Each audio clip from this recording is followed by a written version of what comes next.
Welcome to Creators by Moonlight. Real conversations with content creators. Steve Cook is a small business owner from Oklahoma City. He grew up around horses and eventually began creating content for his family's equine feed stores. In this interview, he talks about having a business-oriented mindset, initial fears of publishing content, and what led him to create the Better Business podcast with Steve Cook.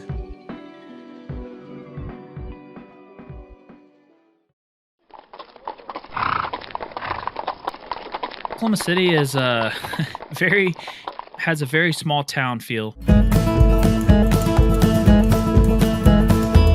actual city is one of the largest cities as far as acres or miles or however you want to call it. It's very spread out. Basically, all of the metro seems like little pockets of small towns. I was raised in a small town southwest of Oklahoma City in a town called Tuttle. I had about 100 people in my grade, and we were one of the larger schools around. A lot of schools around us had, 20 to 30 kids in their grade. So that's the way I was raised, and still live here to this day. Growing up, we were all about sports. We were indoctrinated with football. I know Texas is huge in high school football, but I feel like Oklahoma is equally passionate. I don't know if we have the talent like a lot of the Texas high school football teams have, but I remember from 3rd grade to 7th grade, we had actual 2-a-day practices started in June and July for us. Even in Little League, we ran the same plays as the high school teams. I mean, it was like a serious deal, even from Little League. And then as you can imagine, if that's how the Little League was, you can imagine how the junior high and high school teams behaved and acted. We had other sports in our school and were really good. Our schools won the wrestling state championship. Man, to this day, I think they're still on a streak, 14 years in a row or something like that. Softball is incredibly good at the school I went to. Baseball was incredibly good when I was going there. But football just kind of seemed like it was the main stage, and we were real good at football as well. My childhood was, I feel like, about like any other normal childhood as far as my relationship with my parents and things like that. Everything was great. But as far as my childhood being different in that perspective, I think I didn't really understand this really until the last several years, that there are some differences between my childhood and a lot of other people's, in the fact that I was very entrepreneurially raised, if that makes sense. I started kind of getting hints of this in high school. I would ask, what somebody's parents did or something like that. And I would have friends like, I don't know, my dad kind of does sales for this or that, or I'm not real sure. And it started to blow my mind that, well, I was taken to work with my parents every day. And I was, a dishwasher or a parking lot cleaner upper or a window washer or whatever in different businesses that my parents had all growing up. And so I think that my childhood, though it seemed very average and normal to the people around me, in the fact of we weren't incredibly well off, we weren't dirt poor or anything like that by any means. We were, I guess you could say, middle class. It was very different in the fact of my dad especially instilled in me this importance of being in charge of your destiny. He was never dead set on, I want you to be a business owner, but kind of raised me to be in charge of my future, in charge of my destiny, if you will, in the fact of, whether that means owning your own business or you need to be in control of your job in some facet. He had seen several layoffs at the corporation that he worked at for about 15 or 20 years, something like that. He had worked in a big company and had seen people get blindsided by these, mass layoffs and stuff like that. And he was very adamant about me being in control of my destiny. And for those reasons is, I think, kind of where I am now, is that I'm very adamant about wanting to own my own business or own my own job or whatever you want to call it in that capacity at this point. Really, I wouldn't say I was above and beyond in business. I was very involved in sports, which I think kind of took the capacity of my mental creativity and stuff like that for that, and chasing girls and stuff like that. But I did definitely always was had a summer job and stuff like that in my parents' businesses, whether that was my own under my own power or they they kinda had to force me at times to work and things like that. Not too long ago, I found a flyer from when I was a little kid. You know, that was probably my first business that I can think of.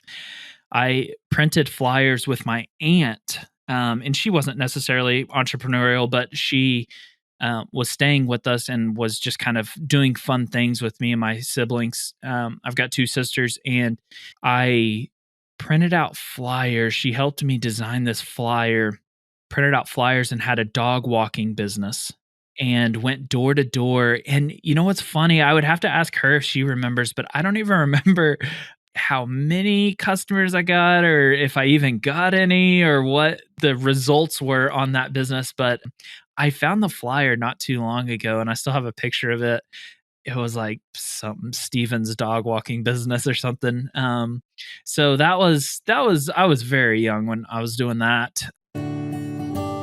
So, like, very, very young age, we moved around. Like I had mentioned, my dad worked for a corporation, and he decided to branch out on his own. And first, he started with a franchise, and so he had done a franchise. So that kind of launched him into owning his own business. But once we were in probably, I would say fourth, fifth, sixth grade, something like that, my both sides of my grandparents had always been. One side had a bunch of cattle, and the other side bred thoroughbred racehorses, and had several hundred. Was one of the largest breeders around Oklahoma, and he ended up passing away when I was pretty young. And my dad just kind of took on a lot of his best horses and raced them while I was growing up.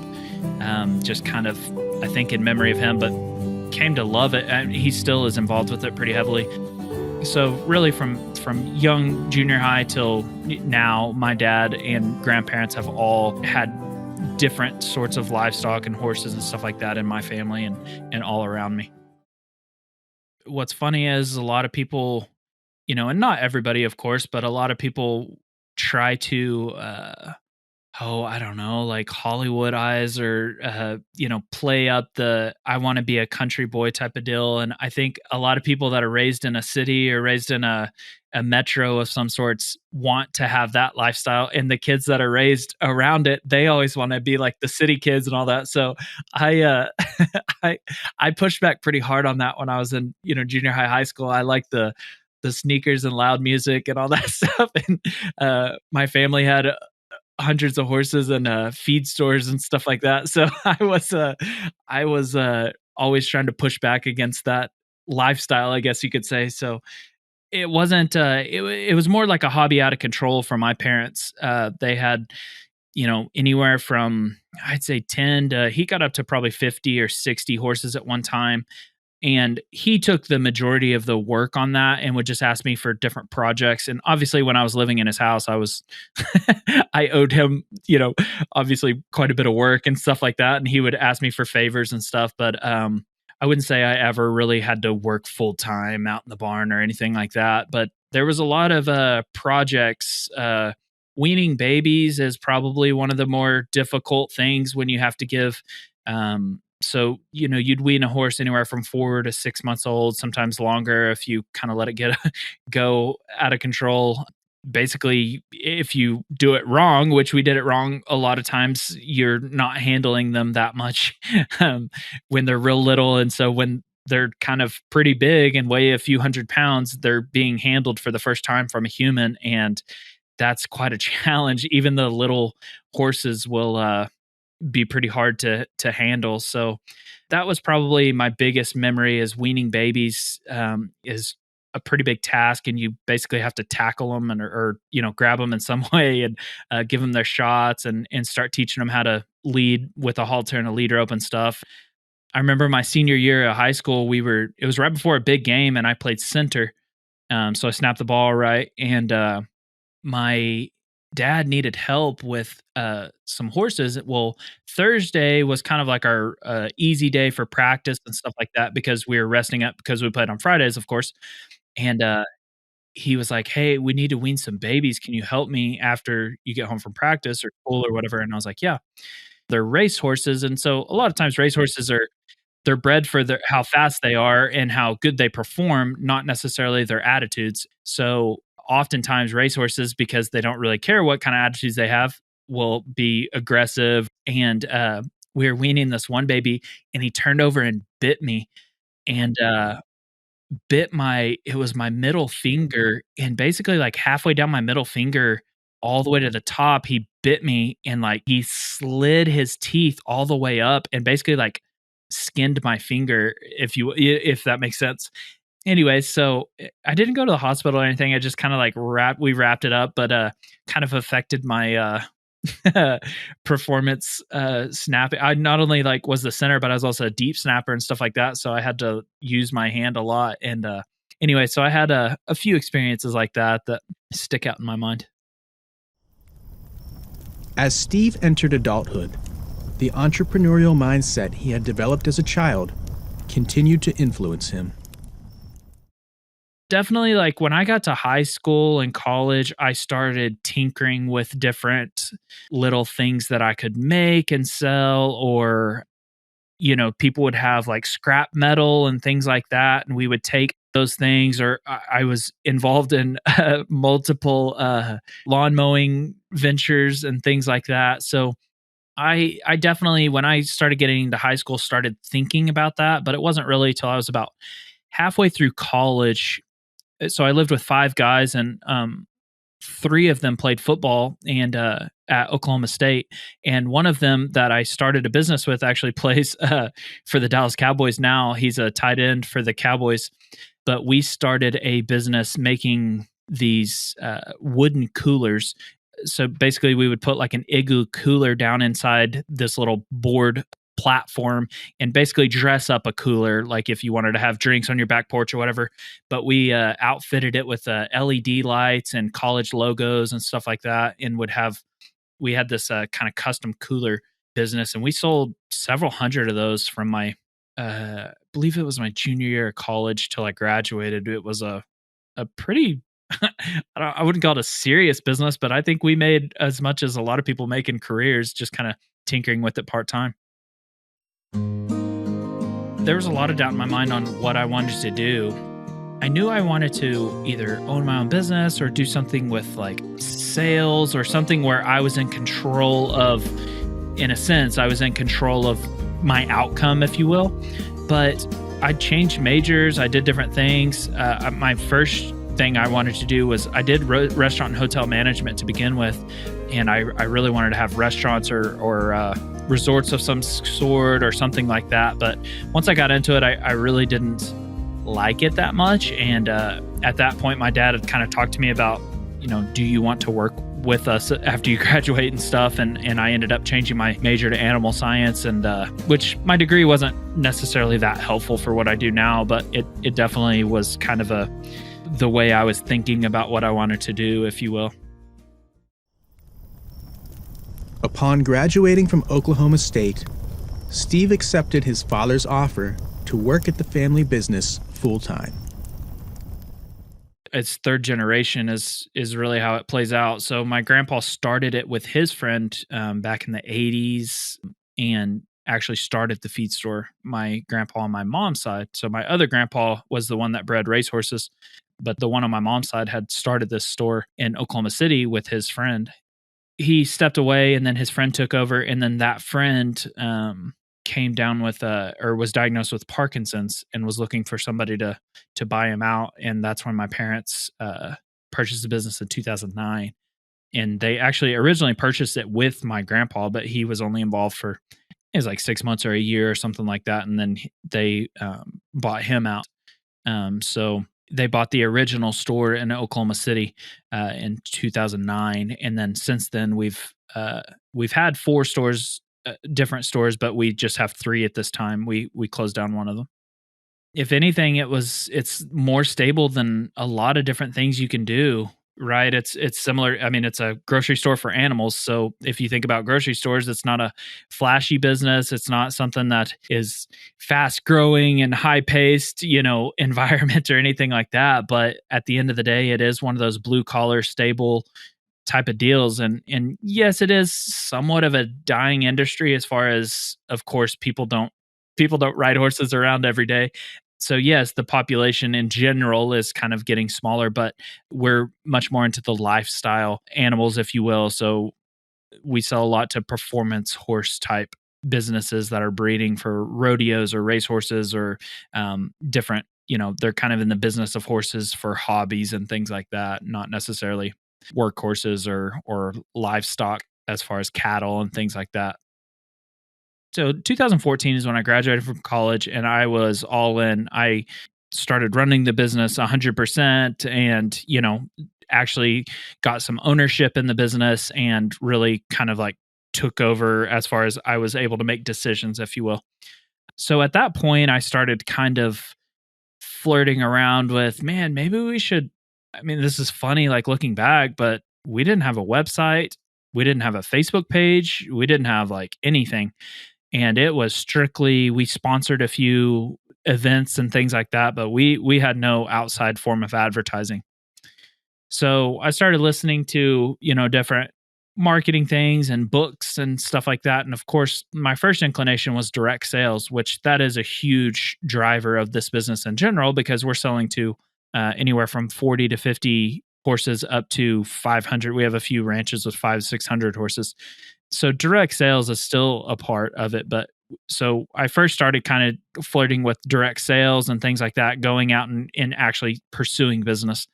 But as far as like the marketing side, and that's a whole different side of selling, I would say probably like 2017 is when I really started making a few videos and things like that. I knew I needed to around probably 15 and 16, but if I'm being honest at this point, didn't really have the courage or the guts to make videos for social media and things like that. I was kind of worried about some sort of judgment or ridicule or whatever of being made fun of or whatever it might be. And I didn't really know what to say, I guess. It's funny now, like looking back, but I do remember having those feelings like, gosh, I've got to get a Facebook page or whatever, but like, what do I put on it? Just pictures of our stuff or what? I would say that, and I don't want to be demeaning to colleges or anything like that, but I think a lot of people use the college thing as an excuse. And I'm, I'm very glad that I went to college in the fact that I have a bachelor's degree. So that's cool if I ever need it. But, I would say if anything, college not only did it not help me, but it maybe even hurt me in that aspect of marketing.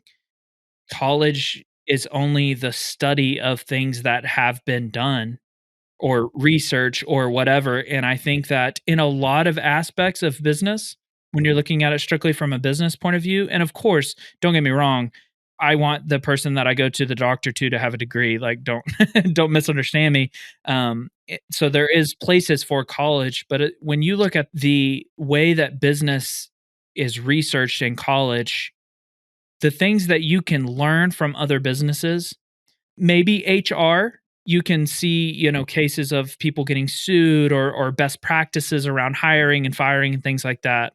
Another very popular thing that people study in college would be accounting or finance practices and things like that. And make no mistake about it, studying the successes and failures of other businesses and things like that around finances and accounting, that's another great thing to study.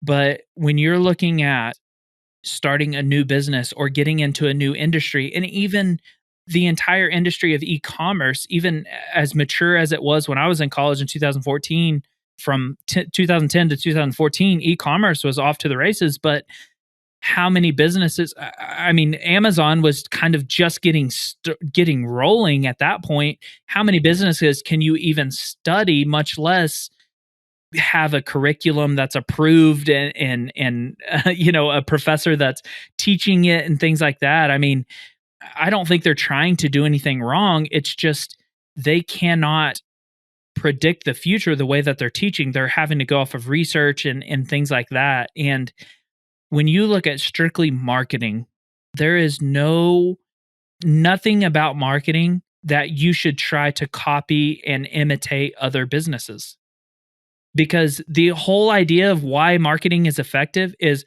I haven't seen that before. And if you're studying and researching other businesses that have been successful in marketing, you're already losing because you're trying to market the same way somebody else did. And that's the whole way marketing is effective, is if you're doing something different than everyone else is doing. So, I think this idea of, I don't know what to do. I didn't go to college, or I didn't read a book, even business books. I think there's a lot of great speakers and things like that, and you can get ideas around marketing. But to be creative, I think you have to just work on your creativity and the creative muscle that each of us have, and work on that from the inside out. I don't think you can necessarily just learn how to be creative or learn how to market well or anything like that through a college or really even a book necessarily. In the late 2010s, following his early experiments with social media marketing, Steve decided to concentrate his efforts on what would become the Better Business Podcast with Steve Cook. I have a large index of videos and things that I do on the feed store side, but as far as people that I like to take advice from, or whatever, or talk about business and learn about business, I almost see that as a hobby. I love learning about other businesses and what other businesses do and things like that. Almost strictly as a hobby. Of course, it helps me in my business, but I almost think of it as like a car mechanic that's also like a car junkie. He likes talking about cars and looking at cars or whatever. Well, yeah, sometimes that helps him on working on cars as well, but I just have a passion around business. And when I listen to other business podcasts, for the majority of the time, of course, there's different podcasts that I listen to that are fun to listen to, as far as it just kind of talks about how somebody got started or their story, similar to this one, of course. But the majority of time, I was seeking out a podcast that was almost like a tactical, planned out, like, we did this in my business and it yielded this, or we launched this business and this was the numbers behind it and how we did it, and this was the platform that we used. I for whatever reason love that super nerdy business talk. I just found that each podcast would get into that a little bit. When you're talking to somebody about their story or whatever, you kind of learn more about how they did it or what they did or whatever. But I was obsessed with trying to find those episodes where somebody was talking about the ins and outs and the details of their business. And I just really couldn't find that specific of a podcast. And so basically I started kind of talking to other people, and they were like, man, it's a good way to meet people. And for all those reasons, I started my podcast of just talking super nerdy business talk. So that's kind of what we talk about on mine.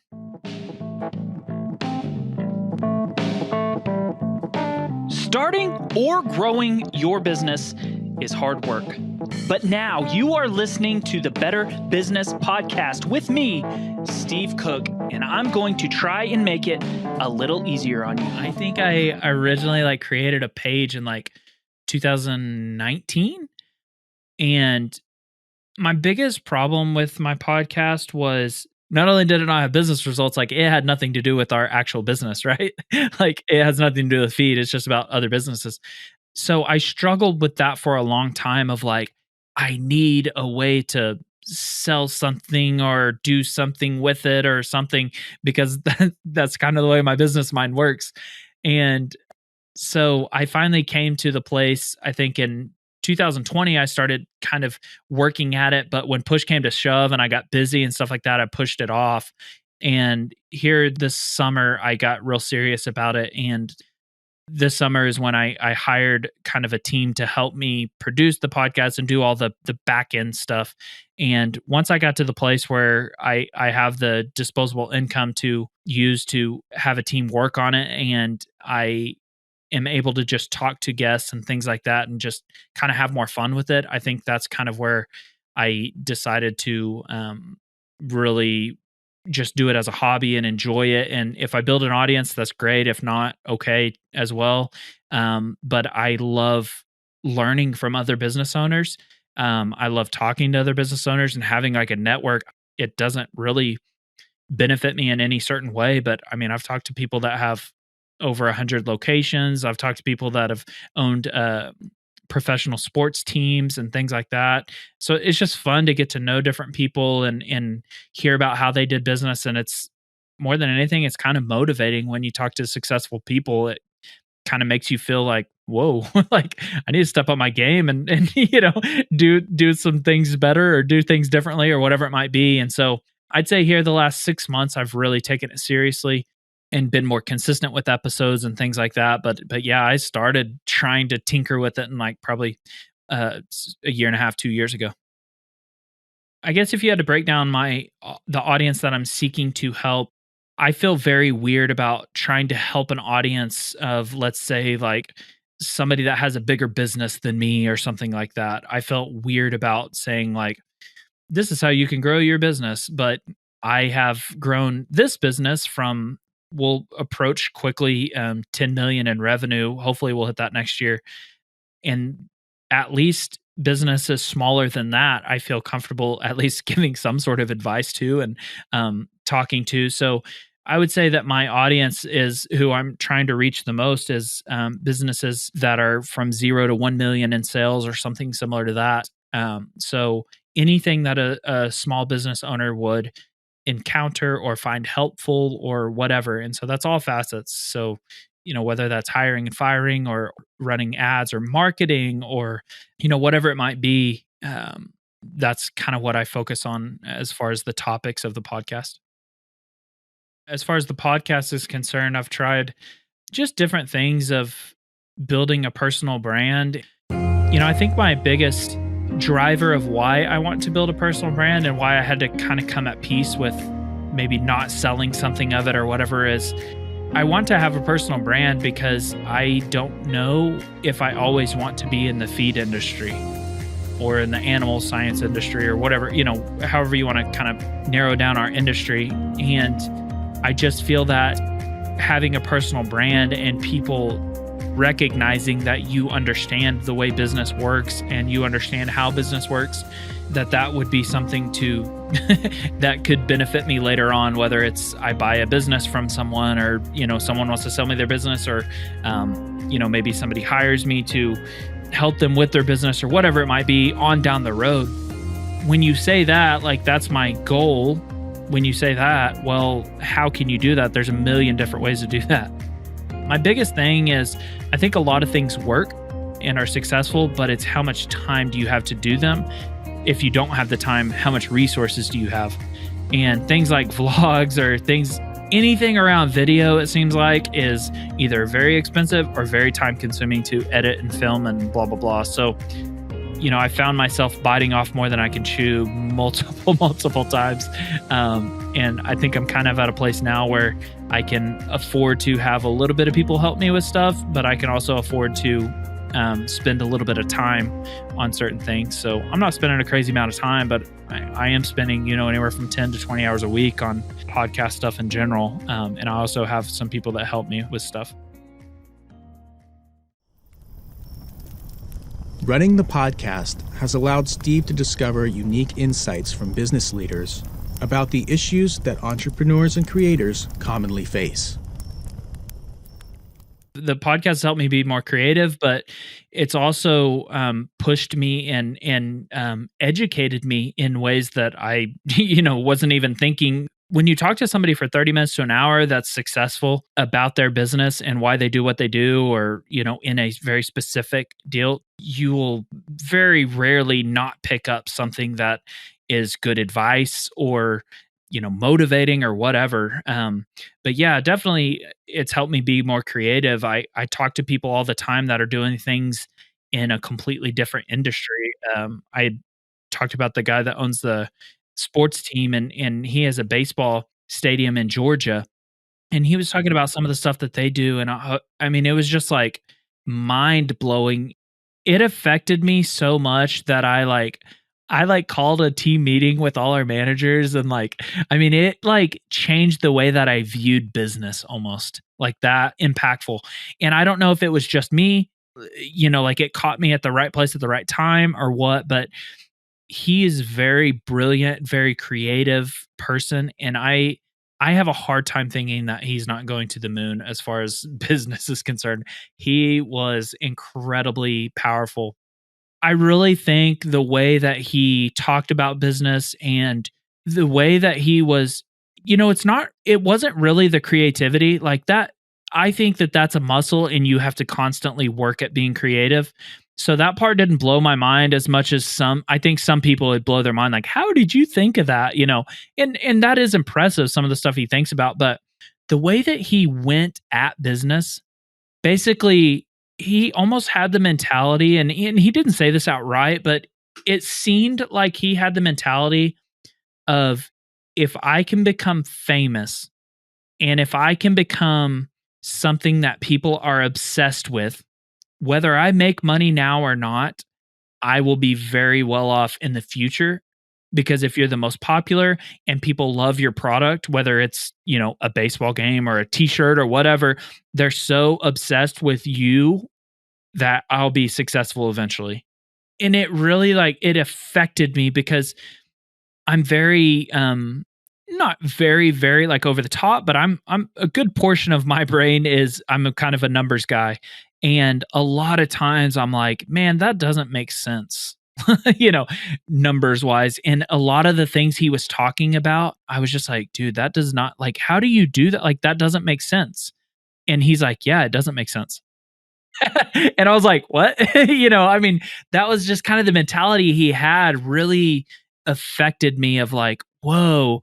And he said in our interview, and I know he said it in other interviews, that Walt Disney and P.T. Barnum, these huge kind of creators in lifestyle, they were basically attention getters, if you will, or promoters or whatever, and that's kind of the way that he goes about business. And it really affected me in the way that, am I thinking too small when I try to make every penny and every dime matter? And of course, you got to be careful. You can put yourself out of business if you don't know your numbers and things like that. But I think it really shifted my mindset a lot. And like I said, that episode should be live in a week or two, I think.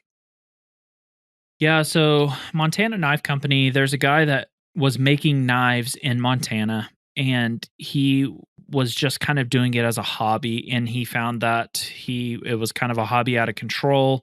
His buddies were asking him to make knives, and then his buddies were asking him to make knives, and he was constantly just making knives for people. And he decided to try to kind of, really create a business and a team around him to make knives for a living and have a real business around it. So he joined with this, I think that 5 or 6 people, and decided to start a business. And one of the guys that was foundational in the business, I don't know if he's a part owner or not, or how that breaks out. He didn't offer up those details, but he was one of the founding people that started the knife company. I had him on the podcast. His name is Brandon, and he is really in charge of all the marketing and basically the front facing side of the knife business. So the other guy handles the creation of the knives and the building of the knives and all that, but Brandon handles the front end of the knife business. The episode that we posted recently about that was really about Instagram, because they have, not a staggering amount. I think they have anywhere from 30 to 50,000 followers or something like that. I mean, it's not like they have millions or anything crazy, but what really drew me to them is they are doing unique things on Instagram. And it seemed like when I looked into their Instagram, they were selling really well on Instagram. And after talking to him, I didn't realize how good they were selling. It was true. My suspicions were true. They only, for the most part, only sell through Instagram, and would sell thousands and thousands of knives within a 20-minute period on Instagram. So they haven't been able to catch up with the shortage of supply, and they found this weird little niche of selling on Instagram where they do these knife drops. And so they've built up such an audience on Instagram that wants their knives, that they've almost made them kind of, it kind of reminds me of some of these other limited things like Supreme or whatever, that you only have a certain amount of them, and once they're gone, they're gone. and they are selling thousands and thousands of knives in like 5 minutes.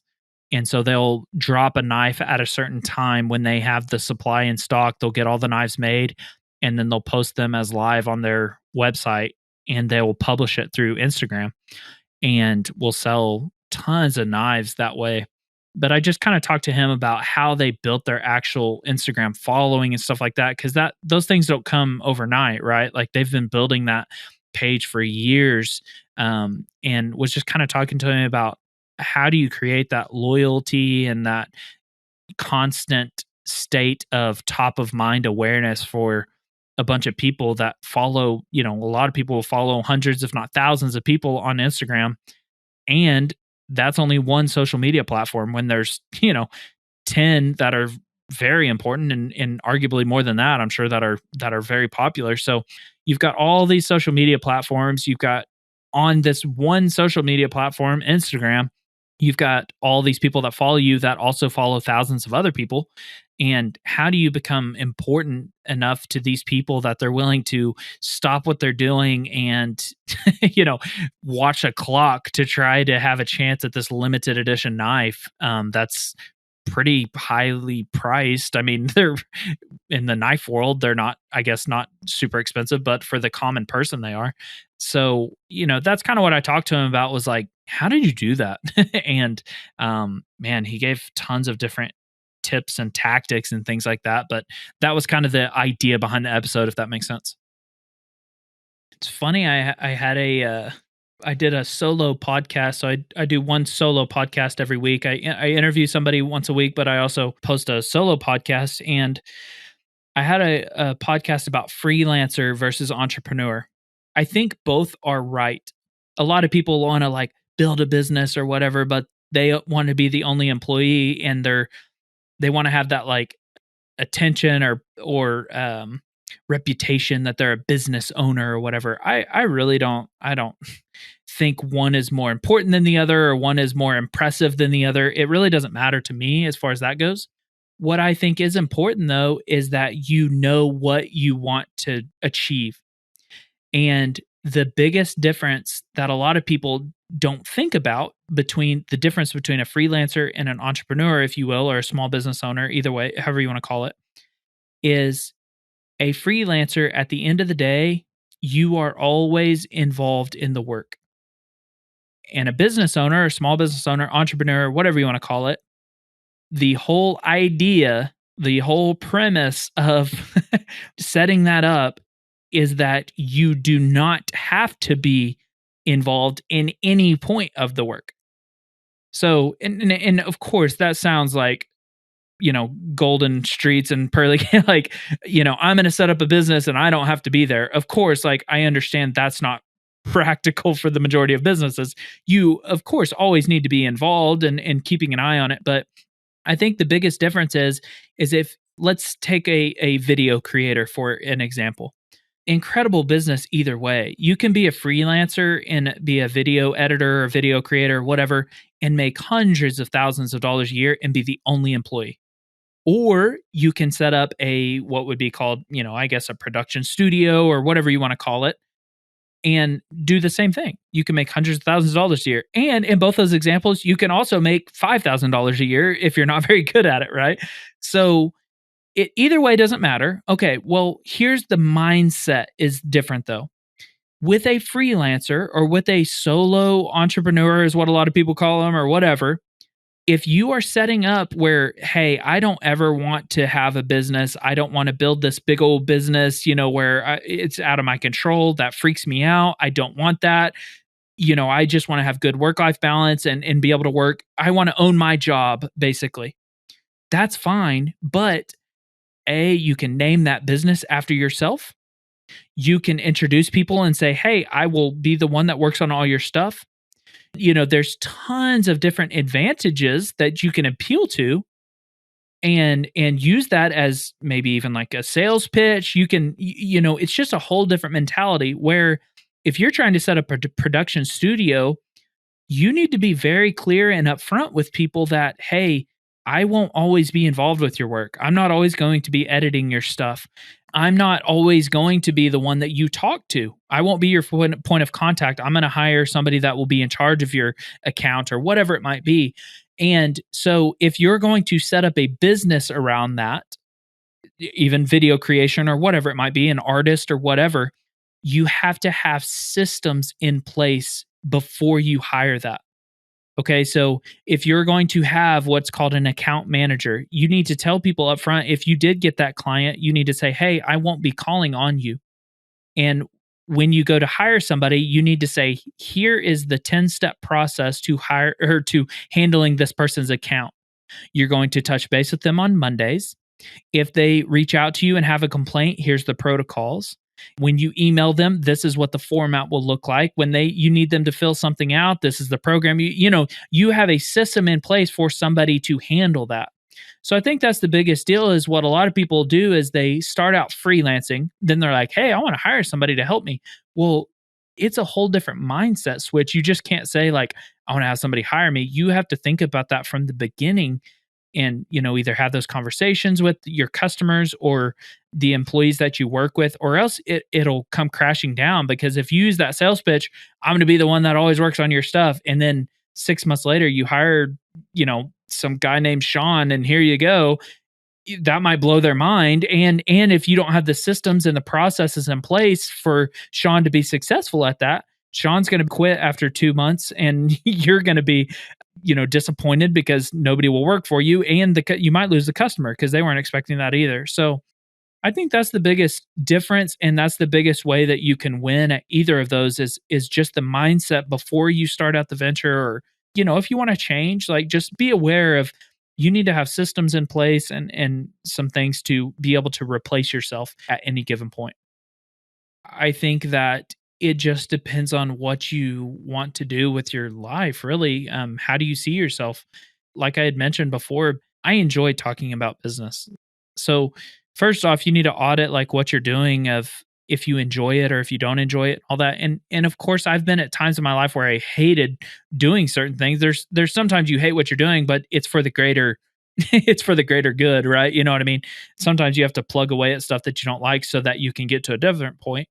But I think the idea of balance is you need to figure out what you want.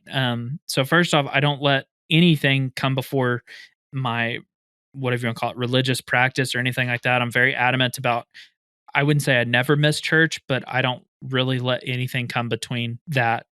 Besides obvious like illness or something like that. We even go to church like when we travel, or that's one of our largest priorities in my family. So I think priorities is one of the biggest things. I work more than a lot of other people as far as like spouses are concerned. My wife is okay with the amount that I work, and she, to offset that, she also stays home with our two kid. We have two kids, so I think that's another difference. Like, that's also a little more pressure because that's all the income is reliant on me. But so that's another difference. So I think a lot of times it's easy to be like, "Man, you work anywhere from 60 to 80 hours a week." Most of the times, I definitely always work 5 days a week. Usually work 6 days a week, and 7 is a rarity. I'm almost always off on Sundays. I'll just tinker here and there, if I need to go do something every once in a while. But most of the time, I do nothing with that involves hardcore work on Sundays. I think that balance is all about what you want to do. When do you want to be retired? When do you want to travel? Do you not want to travel? Do you want, I mean, I got in an argument with a guy one time, and he was talking about how he thinks it's so stupid that I work so much. I need to enjoy myself when I'm young and healthy and able to actually travel and able to actually enjoy myself, because if I'm trying to save up a bunch of money and retire someday, you're going to be older and not as healthy and all that. And honestly, like, I think that's a good point, but like, I mean, obviously, like, everyone just has to live their own life. Like, I mean, I have employees that this is their only job and they don't want to work more than 30 hours a week. And that blows my mind. But I also have employees that they don't care how much they work. And if you'll pay them more, they'll work, I mean, so I've learned the work life balance thing with employees, different mindsets. blow other people's minds and they can't wrap their mind around it. I've I've come to terms with the fact that everyone has a different perspective and a different view on that, and it's okay because it's your life. Like, do whatever you want, you know? So, I've learned to work with a bunch of different personalities and work-life balance choices, whether it's, marketing people or managers or whatever. Steve also feels that his commitment to his podcast has helped him to conquer the initial fears he had associated with content creation. I think practice is a lot of it, is how I got over it, just doing it. You know, I think the thing that drove me the most crazy, and I've come to terms with it, is a lot of people don't understand what you're doing. So I started this video series on our feed store side called Steve's Horse Show. Well, when I explain it to you, hey, I'm starting a video series called Steve's Horse Show. 90% of our clientele in our 3 stores around the metro is selling to horse owners. Okay, so do you have any idea why I'm starting a show called Steve's Horse Show? Yeah. You know, it has direct business results. So I go out to ranches and I interview ranches, which when you say, hey, would you like to be on Steve's Horse Show? That's a lot easier sales call than, hey, can I come talk to you about feed? You know, so I would use it as a lead generator. I would post it on all different social media places and advertise with the videos and stuff like that. I mean, they were like 5 to 10 minute interview movies or something, you know, in some respects. So, but I think the thing that drove me the most crazy is you would see somebody at church or you would see somebody and even another customer. Oh, there he is. He's just out there making more videos. And there's a video guy. What do you do? You know, screw around on YouTube all day. And I think it drove me the most crazy because I'm like, no, I'm running a multi-million-dollar business here and I have a creative idea to get more business. And you can't explain that to everyone. And if you did, you would look like a jerk, you know? So I think that's what made me the most mad is it looked stupid to people that were just like, what are you doing? I thought you were working. You're just out making videos all day and blah, blah, blah. I just came to terms with like, hey, no one's ever going to understand what you're doing. No one ever really, if you see somebody in the middle of a day on a work day eating at a restaurant, you're like, man, that must be nice. A guy gets to go eat at restaurants all day during the middle of the day. And you don't know if he just worked 48 hours straight and pulled an all-nighter. And, you know, so at different points in anyone's life, they can look lazy. At different points in anyone's business, it can look like they just screw around all day. But here's the deal. If you build a successful business and you are successful financially or whatever, you can check the score later. Like, just let people think whatever they want. It doesn't matter. Like, just work on your own self or your own business or whatever. Trying to protect yourself and not put yourself out there because you're worried of some sort of judgment, whether it's they think you're lazy or they think you're stupid or whatever. People are going to think that whether you're doing videos or not. If I didn't do any videos, then people are like, man, that guy never advertises and that guy's always, you know, I mean, like, no matter what, people are going to think of you in some sort of way. So you might as well just do what you want to do. I'd say like more general advice that I has been on my mind lately is, you know, we have anywhere out from 20 to 30 employees at any given time. So I deal with a lot of like, you don't understand, or, you know, they run out of money at certain times, or they, you know, need more hours at this time, or they're taking another job at this time. And a lot of times when I disagree with that person, I start watching, you know, if I have somebody come and ask for a paycheck early or something like that, I start auditing. And I found so much that people don't think that everything that happens to them is up to them. You're in control of your destiny. And I think a lot of people, you know, look at other people around them, whether it's the people that they work with, or, and I've even fielded this from other employees, like, man, you don't understand. Like, you come in at 9 o'clock and you blah, blah, blah, but they have no idea that I wake up at 4 every day and read business books for an hour and work on my computer. And I put in sometimes 12 to 14 hours almost every day. And, you know, I think a lot of people look at other people and say, man, that must be nice. But they don't think that everything is in your control. the longer I've seen different people have struggles financially, and of course, don't get me wrong, like everybody has times when, something, I'm sure my time is coming where, a competitor puts in a store across the street and it causes a real financial boo-boo for us or whatever. My time's coming. Like, it's going to happen. But I think the majority of whether you want to call it your life or your financial success or whatever, it's up to you. You can make yourself better by books. You can make yourself better by cold calling people and asking. You can make yourself better by inventing a podcast and asking people that you respect to be on it or whatever. Like, I just feel like so many people think that your success is dependent on the cards you draw when you're born, but I really feel like so many people, the hard skills of like intelligence and all that stuff, that's a tiny portion of your actual success. I think working hard and having that no fear mentality of, I can go talk to this person, or I'll go handle this, or whatever it might be, or I'm not going to take no for an answer, or that type of mentality is way more important than any hard skills. And I think anybody can have that mentality. You just have to work on it. Thanks for listening to Creators by Moonlight. Email the show at creatorsbymoonlight@gmail.com and follow the show on social at Creators by Moonlight.